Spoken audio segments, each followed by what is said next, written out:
ফলতা বিধানসভায় 21শে মে পুরো ফলতায় পুনর্নির্বাচন ঘোষণা করেছেন জ্ঞানেশ কুমারের নির্বাচন কমিশন।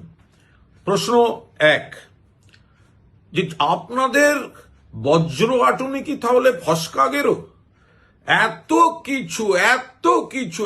কিছু তারপর গোটা ফলতা জুড়ে রিগিং হলো, আর আপনারা দিনের দিন ধরতে পারলেন না। তা 3 দিন বাদে গন্ডারের গায়ে সুড়সুড়ি দিলে 3 দিন পর হাসে।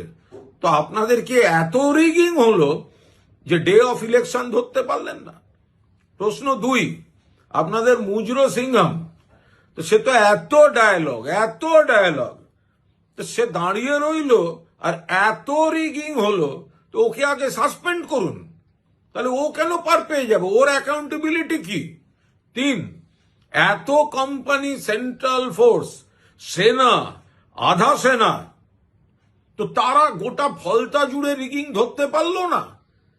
ফলে যেটা করেছে নির্বাচন কমিশন সেটা সম্পূর্ণ রাজনৈতিক উদ্দেশ্য প্রণোদিত, এবং যখন যে সময় এই পুনর্নির্বাচনের নির্দেশ দেওয়া হয়েছে ততক্ষণে 230-এর বেশি আসন নিয়ে মমতা বন্দ্যোপাধ্যায় সরকার গঠন করে ফেলেছেন, এবং ফলতাতেও আবার তৃণমূলের প্রার্থী জিতবেন। আপনাদের শুধু পণ্ডশ্রম হচ্ছে।